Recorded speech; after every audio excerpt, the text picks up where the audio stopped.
Cosmic science and the law of time account for the 4 subatomic particles as well, and the entire structure of subatomic observable universe is accommodated by the harmonic module, the basis of wisdom cycles discussed in Chapter 2.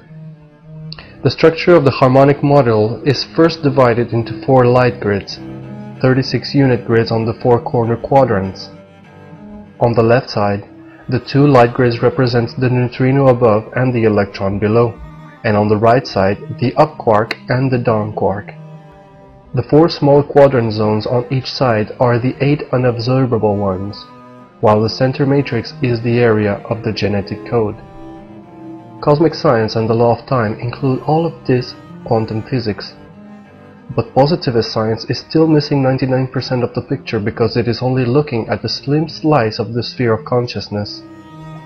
For instance, Robin Fox, who comes from a school called a biological performationist, maintains that the continuum of learning behavior ends with the elaboration of genetic programs.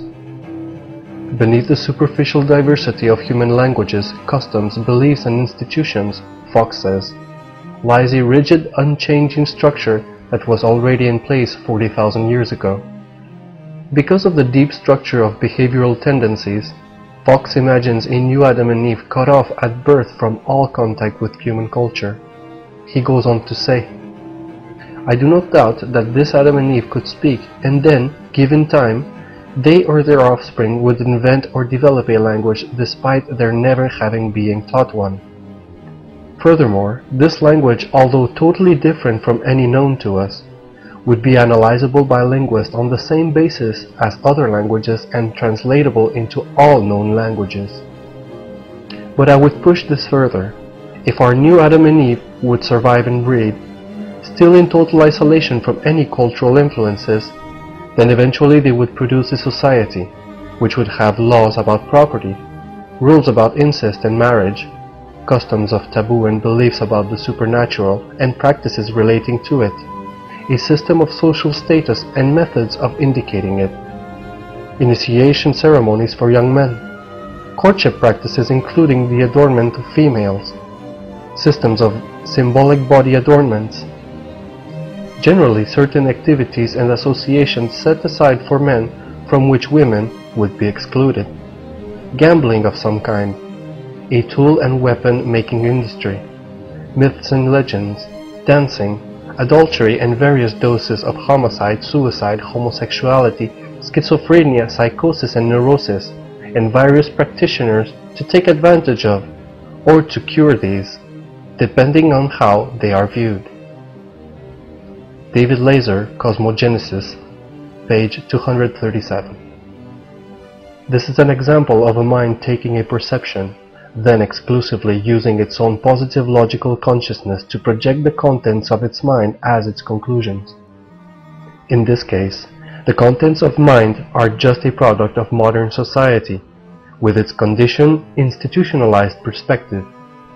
It is questionable whether Fox has sat down on a meditation cushion and asked himself who he is, where he came from, and what were the acquired values that he inherited from his society, much less what is the absolute. This perspective, perception and consciousness of the positivist observer are taken to be absolute, that there can be nothing beyond that. It appears inconceivable to Fox, who made the foregoing statement, that there is any other way than this. This is similar to economic determinism that governs the world today. This vision believes the world today is the only vision that could possibly exist. There could be no other way. This is a highly deterministic and self-serving point of view. What is the meaning of this? In all of these modern scientific perceptions, there is no idea of any kind of absolute, or transcendental meaning or value. Such values, of course, would give a higher illumining context for the otherwise bald egotistical rationalizations, based on nothing else but the limited perspective of the unexamined mind. None of these positivists consider a spiritual value. If they talk about religion, it is totally in an anthropological or economic sense, while to positivists it is what some people choose to believe, within a social norm and gives society a particular quality or value. But whether it is actual meaning beyond that, it is not considered. This perspective, from the point of view of cosmic history, is highly limited. There is a similar description in Paulo Maffei's The Universe in Time. He provides a graphic on pages 238-39 that shows a large image of the world from 1580 to 1840. The graphic illustrates the relative distance of the world with the type of transportation systems. From 1850 to 1930, you can see transportation systems have shrunk that world. Today, with nanotechnology and the internet, we have actually reduced the world to zero.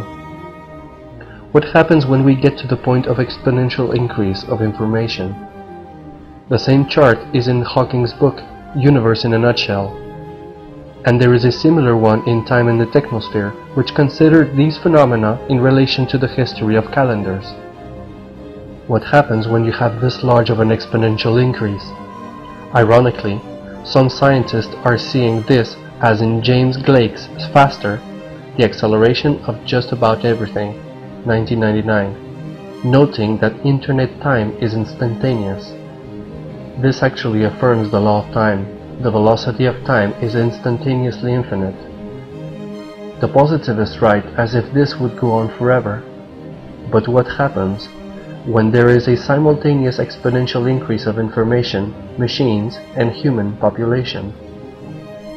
And what happens when these exponential curves all converge at the same point, 2012?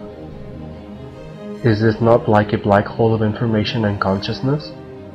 Obviously, a change of state must occur, some kind of frequency phase shift that snaps the mind into cosmic consciousness. There is no model for this in positivist theories. What happens when the species reaches an absolute quantum change of state at the macro level on the surface of a planet? In quantum physics, macrophysics, and chemistry, events occur because things are taken out of context. Huge particle smashers are created by scientists just to take elements out of their natural context, in the pursuit of finding ever smaller subparticles to analyze. What is this about? Is this not an example of the human tampering with nature?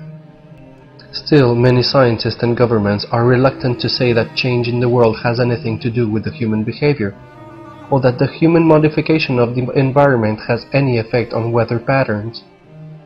Though an increasing number of scientists are now admitting this possibility, still the existing world order has generally refused to accept this example of karma as the law of cause and effect, outside of its being an untested hypothesis. Therefore, the social-political structures remain unchanged, or unwilling to change, in the face of this unprecedented exponential increase.